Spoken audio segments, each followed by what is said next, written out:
আপনি যদি একবার চিন্তা করেন পৃথিবীর সবচেয়ে উঁচু নির্মাণ কি হতে পারে, অথবা আপনি যদি গুগলে সার্চ দিয়ে দেখেন পৃথিবীর সবচেয়ে উঁচু নির্মাণ, তবে দেখবেন দুবাইয়ের বুর্জ খলিফা, চীনের সাংহাই টাওয়ার, আগ্রাস আলবাইট Ping finance centre, Lotte world tower, world one tower, city of finance centre, এরপর তাইপাই 101, এরপর হচ্ছে প্যারিস টাওয়ার। কিন্তু বন্ধুরা, এগুলো তো পুরনো হয়ে গেছে। কথাটি এজন্যই বলছি কারণ পৃথিবীর এইসব উঁচু টাওয়ারগুলির থেকেও এখন আরও একটি উঁচু টাওয়ার তৈরি হচ্ছে সৌদি আরবের জেদ্দাতে। জেদ্দাতে এই টাওয়ারটি তৈরি হচ্ছে বলে এর নাম জেদ্দা টাওয়ার। তবে এই টাওয়ার তৈরি হলে এই টাওয়ারটির নাম হবে কিংডম টাওয়ার। এই টাওয়ারটির নির্মাণ কাজ আনুমানিক 2013 সালে শুরু হয়েছিল, আর এখন 2019 সাল চলছে, আর এখনো পর্যন্ত এর নির্মাণ কাজ 73 ফ্লোর হয়েছে। এই টাওয়ারের বৈশিষ্ট্যতা হলো এটা মাল্টিপারপাসের জন্য তৈরি করা হচ্ছে।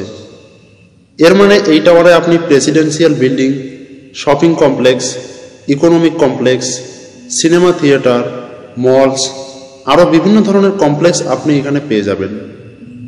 আর এই টাওয়ার এই জন্যই বিখ্যাত যে এর উচ্চতা সর্বাধিক 1 কিলোমিটার, মানে 3281 ফিট।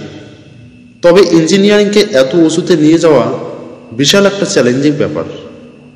এখন কথা বলা যাক এই টাওয়ারের খরচের ব্যাপারে।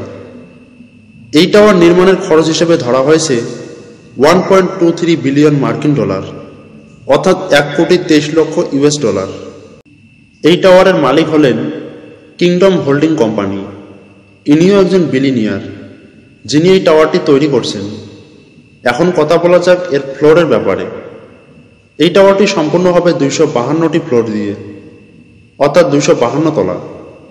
এই টাওয়ারে মোট 60টি লিফট লাগানো হবে। এই টাওয়ারটিকে সম্পূর্ণ ভবিষ্যতের কথা চিন্তা করে তৈরি করা হচ্ছে। এর যে পিলার তৈরি করা হচ্ছে সেটিতে এমন এমন সব সেন্সর তৈরি করা হচ্ছে যা ভবিষ্যতে কত মাত্রা ভূমিকম্প হলে এটি সহ্য করতে পারবে, কত মাত্রা তাপমাত্রা হচ্ছে, কত মাত্রা ভূমিকম্প হলে এটি ধ্বংস হয়ে যাবে, তার অগ্রিম সিগন্যাল দেওয়া হবে এই টাওয়ারে। এই টাওয়ারটির ভবিষ্যৎ চিন্তা করে উন্নত টেকনোলজিকে কাজে লাগিয়ে তৈরি করা হচ্ছে, যা হয়তো আনুমানিক প্রাকৃতিক দুর্যোগ ছাড়া 1000 বছর টিকে থাকতে পারবে। তবে এরপর হয়তো আরও কোনো টাওয়ার একদিন এই টাওয়ারের উচ্চতাকে ছাড়িয়ে যাবে। আজকের এই ভিডিওটি আপনাদের কেমন লাগলো আমাদের কমেন্টে জানান। ভিডিওটি ভালো লাগলে একটি লাইক দিন ও বেশি বেশি শেয়ার করুন। আর এ ধরনের ভিডিও প্রতিনিয়ত দেখতে চাইলে আমাদের চ্যানেলটি অবশ্যই সাবস্ক্রাইব করে পাশের বেল আইকনটি ওকে করে রাখুন। ভিডিওটি শেষ পর্যন্ত দেখার জন্য আপনাকে অসংখ্য ধন্যবাদ।